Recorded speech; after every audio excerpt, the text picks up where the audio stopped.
I think I've finally figured out why the fact that it gets so dark so early, at least for me in the Northeast, it's just felt kind of weird because there's been no snow. Because if you've never lived somewhere where, I mean, all the grass and all the fields and everything are covered in a nice little blanket of white snow, night becomes a little bit brighter because now instead of just absorbing all the light, the ground kind of reflects it back, so it's starting to feel a little more normal. Because like pitch black January at 6 o'clock in the evening felt a little funky, kind of was tricking my system. And that's something where it's kind of weird. Like, it has been getting progressively less and less snowy earlier in the year than it used to be. I mean, I'm talking freaking November used to be a winter wonderland back when I was younger. I wonder if any of the alien sightings have anything to do with that. Like, they're gonna get all the climate control under, or all the climate change under control. But that's above my pay grade.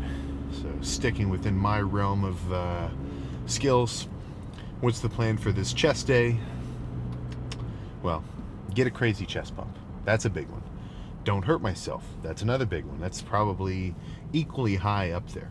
I'd say actually not hurting myself is more important than getting a crazy chest pump, because I would not trade hurting myself for something like that. So that's up there. So you're not going to see any 4-plate bench or 5-plate Smith or anything nuts. Let's use weights within reason. But yeah, I've been doing a lot of Incline Smith machine. I don't know. I'll see. I used to have a bit more of a closed mind, and I still do to an extent. Like, I can tell when I look at my lifting patterns on chest, usually I'm going to start with heavy pressing first and then move on to, whatever kind of, what's the word I'm thinking of? Like fly or squeezing base work like that. Because in my mind, I think I definitely still operate under the idea of like, okay, I'm doing chest. I better bench heavy. I better bench first when I'm fresh. Which, in a bulking context, like in terms of really making sure I thrash my chest in a good way, I don't think it's a bad idea, like what, because half of that makes sense. I do want to load my chest with a lot of mechanical tension when I'm strong, when I'm fresh, but that's not the only way to do it. So now I'm not so troubled by breaking that little pattern that I've built up, and even start a chest day off with flies. But the problem is when you get to a certain like size and strength, sometimes starting with a set of like regular pec deck, the weight actually is a little bit too light. So there definitely is some value of pre-exhausting before doing more of a light movement. Like, let's say there's a preacher curl at your gym where it is it's a very light machine. Like, you could do single arm curls with the full stack. You could do 20 reps easy. You might not want to start with that machine because you're kind of strong on it. But if you save it for a few movements down the line, now your biceps are already tired, then you can make more use of it. Because that's kind of how I want my workout to look. Set by set by set by set, I want to be getting progressively weaker. I want to be getting, an accrual of damage and fatigue. Like, my last set, in terms of just objective numbers, I do not want to be more intense than the first few when I'm fresh and strong, right? Because over the course of the lift, I want to break everything down to the point where, like, if my first set of chest was 3 plates for 15 on the Smith machine, at the end of the workout, I do not want to be able to do 3 plates of 15, So the nature of getting weaker throughout the lift also probably makes me want to do the heavier, harder stuff first and then move on to more squeezing, isolation, stretch focused stuff towards the end. But definitely do not feel like you're wrong if you want to start a chest day off with cable flies and then move on to pressing.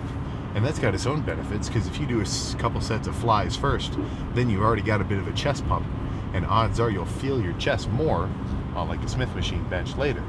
Now, you might be a little weaker. Instead of 2 plates and a 10, you might be doing 1 plate and a 25. But as long as you can still take that set to legit failure around that 12, 15-ish rep range, even just 8 to 15, like somewhere within there, I think you're good. So what that tells me is that I've got pick of the litter in terms of machines once I go into the gym. So if I, let's say I walk in, and in my mind I'm like, all right, Incline Smith, I'm ready for it. I'm walking up the steps, I'm getting hyped up for it. Or actually I've been known to take the elevator instead of the steps. I save my cardio for when I'm doing cardio. But either way, I'm coming up to the gym, okay, I got Incline Smith in my mind. Incline Smith taken. Okay, they just sat down and they're doing squats. Probably not the best etiquette to try to work in with a guy if he's doing a movement that far removed from what you're doing. So maybe a little New Year's gym goer tip. Nothing wrong with asking to work in. Like if you're doing a set of pull downs with the same handle, the same everything, you're just changing the weight. Ask somebody how many sets he has left. If he says more than one, just ask if you can work in. But if somebody's doing like, bench or squats or movements where it's going to take a couple of steps to adjust the machine or the height, then you might be better off just either waiting or finding a new machine. That's something where you kind of got to use your best lifter discretion. But let's say I'm getting hyped up for Incline Smith. The Incline Smith is taken, occupied. What do? Do something else. Do cable flies. The gym is not just your space. You do got to work in with everybody else. So anybody who's got such a closed mind about their workout, like I have to start with Incline Smith, and then I have to do 3 sets of hammer strength press, and then I have to do flat bench, and then I have to, if you're so rigid in your approach to your workout that you have to do the exact same thing every time, I mean, it might not be a bad thing. I'm sure that's still a perfectly fine workout, but it just doesn't, take into account that we live in the real freaking world. What happens if a machine was broken? Are you just going to say, oh crap, the Incline Smith machine was broken, my whole chest day is ruined, screw it, I'm going home? No, nobody would do that, right? So just don't be afraid to improvise on the spot. Let's say you want to do some kind of pressing, the flat bench is taken, do the machine press, do a cable press, do just do whatever. As long as your total workload of all your sets still gets done, like I've been doing around 7 sets per lift, sometimes 8, sometimes 6 if I'm really killing it, then whether that all came from Incline Smith or pec deck or cable flies or whatever, like any kind of jumble of mix in between, as long as those working sets were done well, I know I went hard and I've got a full pump at the end of it, then I'm good. And that's a perfect way to build training experience of different movements, is just pick a few you maybe haven't done for a little while and just make a workout out of that. You're going to get two potential responses, or not responses, but there's 2 possible states that you're going to be in after you try a workout you've never done before. Not even one that you copied from somebody else, but just something you came up with. Like, let's do 3 sets of flies, 3 sets of flat bench, 3 sets of incline dumbbell, whatever, doesn't matter. Then at the end of it, take into account your effort levels, how hard you are really going, how pumped you feel, how everything felt kind of subjectively, and then in your mind you're going to be able to say, okay, that was actually a pretty good workout. I haven't started a chest day with flies for a little while. I really like that. Pressing after already pre-exhausting with some flies actually felt really good, and I could squeeze my chest extra hard. Nice. Or you're going to say, okay, in both cases, let's assume the guy went hard. Or you could say, okay, I went hard on all my sets. Like, no one set was bad, but I don't know, I just don't really like starting with the flies. It didn't really click for me. I still got a pump, I still went hard, I'm going to feel my chest tomorrow, but that exercise order in particular, didn't really love it. And I think that's what people are missing, because people are just so afraid to fail in any capacity. Like, that's why I think there's a big barrier to entry of even going to the gym in general, because not everybody is super comfortable with the idea of being in the space. You're kind of on display. Everybody who's been in the gym, or who is going to be in the gym, has been there for a while. They know what they're doing, you don't. It's like, who freaking cares, man?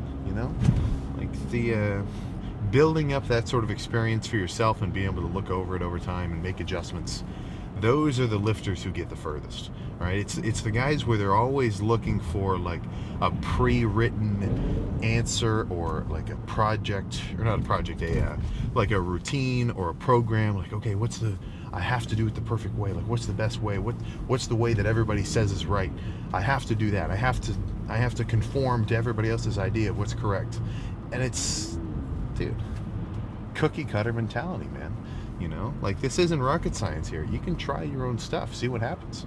CrossFitters get jacked, calisthenics dudes get jacked, straight up just body weight, like P90X style dudes get jacked. As long as your effort is there, the vastness of different kind of styles of working out that you can do is huge. You can do all sorts of freaking everything. So, you know, even if you limit that down to just weight-based, like, gym workouts, really, as long as your effort is there and you're making a conscious, like, thought to, okay, really feel whatever muscle you're aiming for at the time, then really it's just a long game of how long can you keep doing that and make adjustments towards trying to improve the progress that you're making, you know? So if you didn't gain any weight this year and you've been trying to, change something up. And odds are the problem isn't even the training. Usually it's the calorie side of things. You know, it's not eating enough food. You gotta fuel the freaking machine. But that's, so, hope I had some good ideas in there. I'm kind of going off on a bit of a riff. But either way, I'm excited for today's chest day. So I think let's just stop yapping about it, get in there and make it happen. So first I'm gonna do my little shoulder, tricep, chest kind of warm up on the cables, and then we can jump to set number 1 of whatever that ends up being. All right, so let's start with some moderately light cable press. One unfortunate thing about this gym is these big kind of cable crossovers, you can only have them at floor height or top height. But little trick you can do, pull the handle out yay much and then pin the weight. So you get this extra, 2 feet of extension. Because if I'm trying to do a heavy fly, and even this, like, only 100 pounds, sure, it's not that heavy here in the actual pressing portion, but trying to wrench that down into this position, you're just asking for like a tweaked elbow or something weird. So I want to be basically in the starting position and then unload. But I think a few here, slow, with a very pronounced squeeze and hold at the bottom. And then we can decide how to go forward.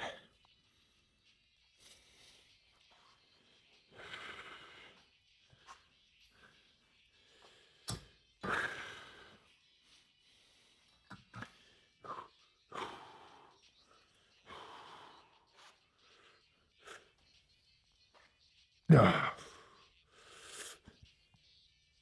Yeah.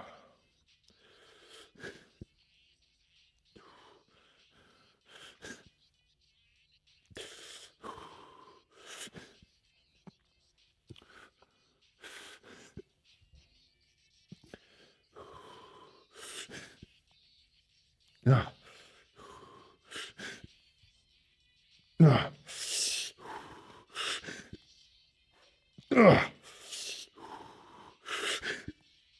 Yeah. Yeah. Yeah. Yeah. Oh, yeah. Okay. A few more. Yeesh. Yeah, those are burning.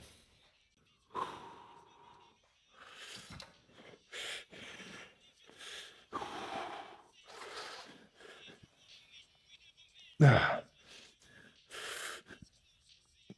Yeah. Yeah. Yeah. Yeah. Yeah. Yeah. Yeah. Yeah. Okay.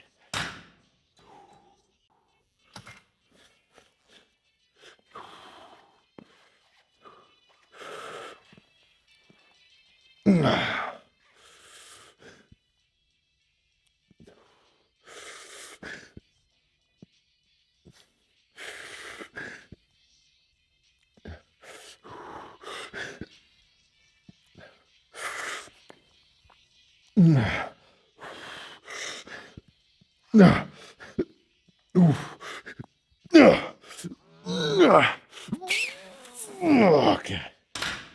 Oh. Let's move on. All right, so given that I do not have a spotter in here, I am not going to do incline bench to failure, nor am I even going to go that heavy. So this is only 2 plates. So how I'm still going to hit failure is this is going to be a superset.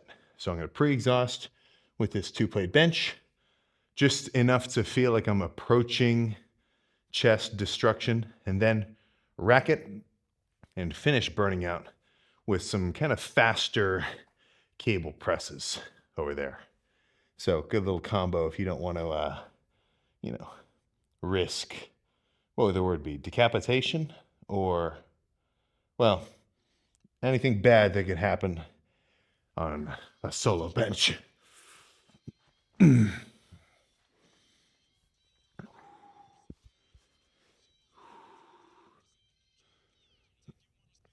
Oh.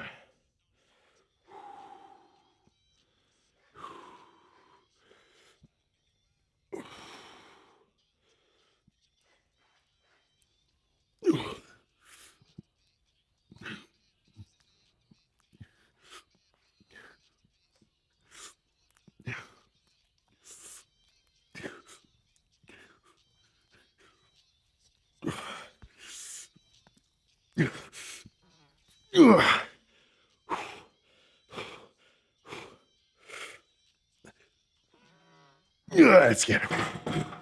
Oh.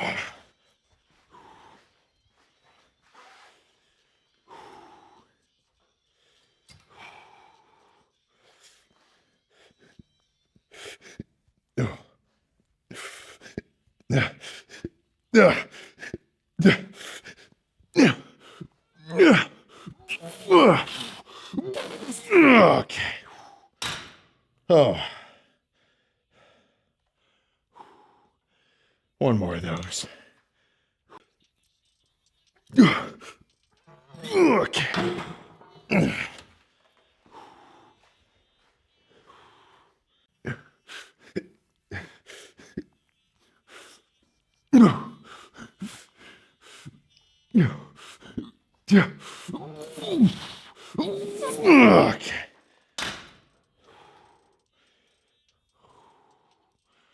Okay. Give me seconds to decide what's going to be a good next move. Good lift so far, though. An incline converging cable press will be perfect for what I think might actually be the last movement. We'll see how the set feels, though.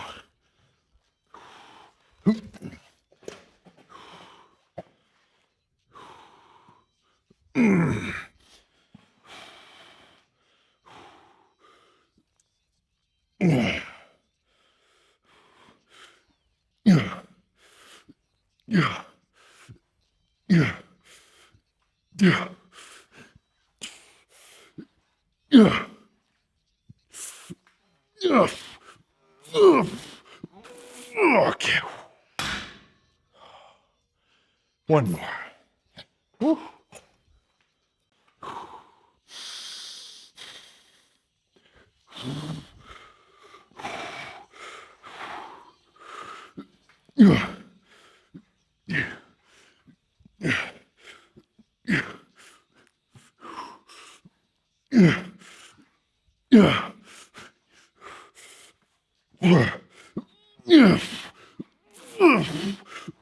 Okay.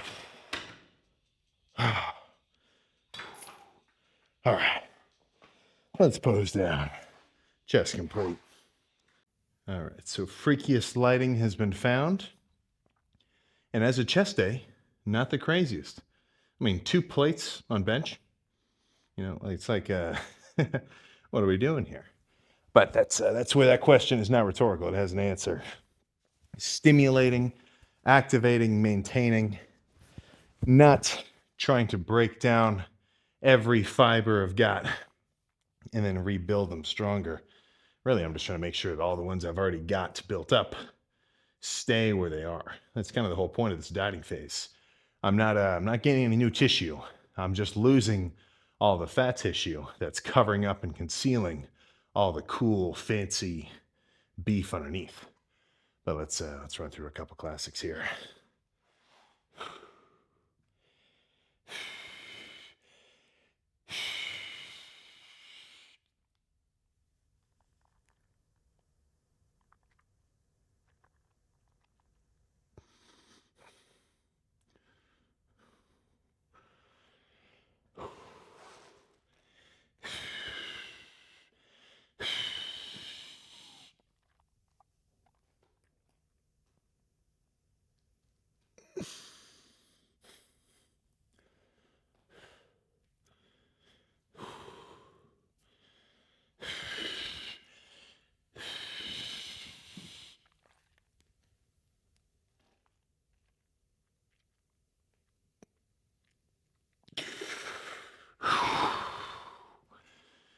Goodness.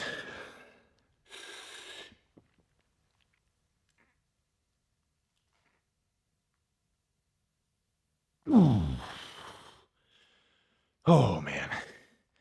Standing there doing that most muscular really gets me. Oh yeah. I'm seeing stars a little bit. After a hard lift, especially in a deficit, be careful about a big breath holdy, try to get every vein and striation out, possible flex. Because if you had a solid workout too, and you're a little carb depleted, but even in a bulk state, there's videos. You can just totally cut off the blood supply to your brain just for long enough that tumble to the freaking floor. So just be careful about that. I've never seen it happen in person, but I have seen the videos, and it's like even smaller dudes, like 160, just a big breath hold and a something to think about.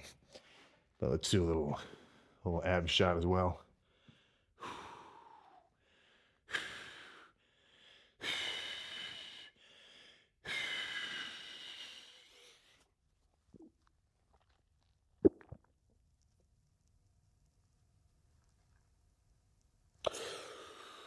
Oh, okay. Well, chest complete. Definitely getting somewhere.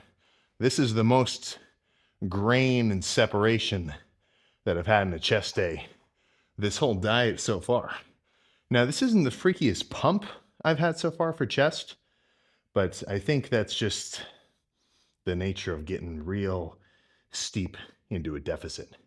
Because as much as this is a good gauge of like how I'm looking and how I'm progressing, this isn't really how I look like show ready prep later on.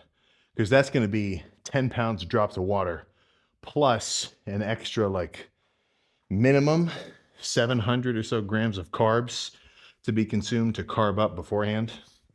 So right now I'm still totally flat and fully like hydrated. So all this pinchable, fat and whatnot, once this starts to really come off, combined with like a completely empty stomach, a little more tapered in the waist, we are going to have some freaky shots in the coming weeks. And by coming weeks, I mean more like 6. But all these different little striations and lines, this is a very good sign. Let me actually do this side one more.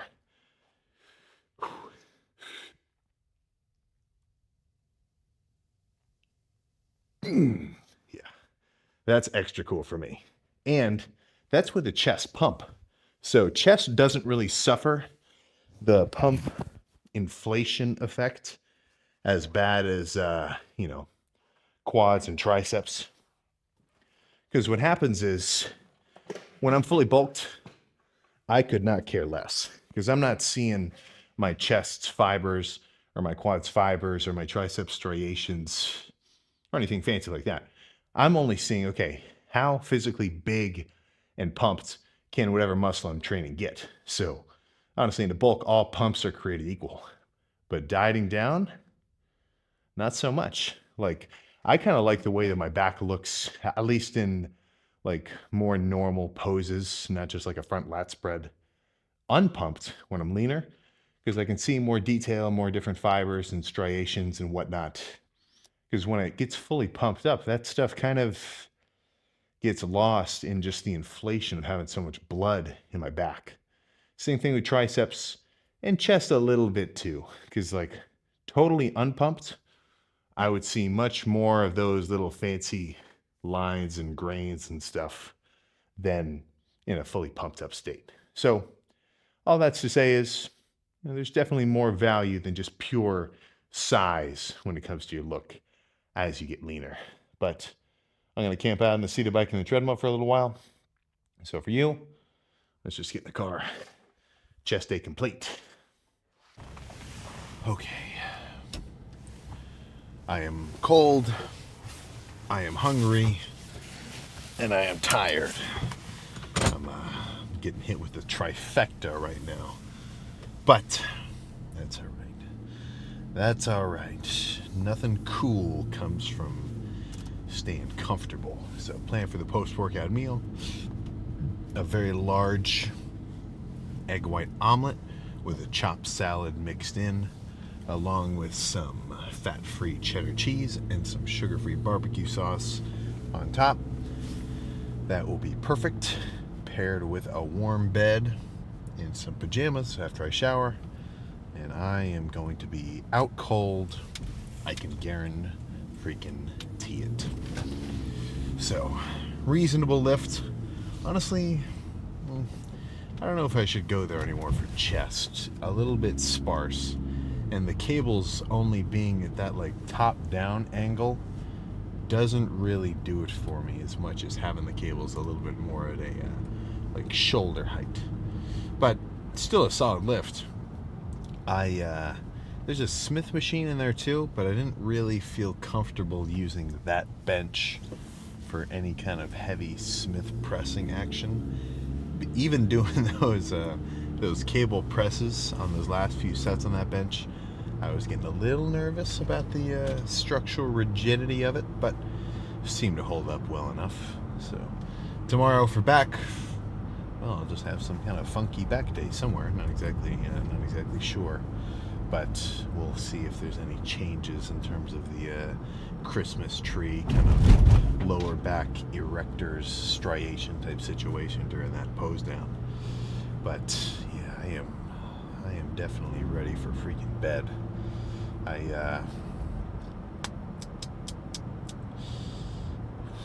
What the heck was I gonna say? I can tell I'm running low on blood sugar. I'm not talking like what's the word? I'm not talking hypoglycemic. Like, I'm not talking I need to eat something or I'm gonna pass out type level. But especially after a long session of cardio after the lift, I can tell it gives me a little bit of a brain fog until I get back and actually eat something. So we'll see. I meal prepped myself a bunch of turkey sandwiches at exactly 7 grams of carbs each, 7 grams of fat, and 24 grams of protein. The ingredients being some low carb bread slices, wheat, some deli turkey, but like the most organic one I could kind of get my hands on. Anytime I use it's still deli turkey. But anytime I get like an Oscar Mayer, like the ones where it's really kind of thinly folded over or whatever, it kind of makes my stomach feel a little funky. Really what I should have done was got some of the Costco like massive 5-pound turkey breast and just cut slices off of it. That probably would have been a little better, but what are you gonna do? And then a little bit of fat-free cheese, some mustard, some low-fat mayonnaise, and then some chopped lettuce on top, all smashed together. And then when I added the mustard and the turkey, easy enough to account for because I know I had 4 packs, 40 grams of protein each pack, and I could kind of divvy it up evenly and know the math. But with the fat-free mayonnaise, or the low-fat mayonnaise rather, Not totally sure, right? And I'm not going to weigh out every individual like sandwich's sort of portion of mayo. So what I did there is just zero out a food scale, put the tub onto it, and then add an evenly sized kind of, dollop onto each sandwich, weigh the low-fat mayonnaise again now that it's a little lighter, and then, okay, I've used 45 grams. Every 15 grams is 3.5 grams of fat, so that means I just had just about 12 grams of fat across these 8 little, turkey sandwiches. So do the math. 14 divided by 8, 1.5-ish. Actually, no, what am I talking? More like 1 3/4. I think I just rounded it up to 2. But those are good. It's kind of nice to have those sitting around. The last time I really prepped those was when I was working for the city with Mark. And I'd bring like 5 of them in a little cooler, and they would just disappear. The low-carb bread is, I'd say that's up there as a dieting hack, but you can't really do too much of it. Like if I start slamming a ton of like the low-carb tortillas and the buns and stuff, they have a very high fiber content, like 10 grams of fiber each slice. So if you eat 10 slices of them, you just had 100 grams of fiber, and it's a little bit beyond like your necessary amount, and it kind of makes you feel a little like just bloated in the stomach. So not like full of food in a good way, kind of just like just a little bit uncomfortable. So what I've really been trying to do is make sure that my meals are extra full of fluff food, right? Steamed vegetables, cauliflower, rice, things like that, where it takes up some space and I'm actually like feeling like I'm eating a lot of food, but really, it's only 8 grams worth of carbs. The broccoli says 2 grams of protein per serving. Not sure I'm so sure about that. Definitely not 2 grams of a complete amino acid array of protein, but still something to take into account. So that's the plan for the post-workout meal, and I am ready to hit the sack. So I don't think I have any other deep words of wisdom apart from the fact that I hope that you start doing your cardio this year. And if you're one of the guys who every time I say that you don't need to listen because you're already doing your cardio, I am envious. I am envious of you. So I think that's all I got. I will see you for what I hope to be my freakiest back day yet tomorrow.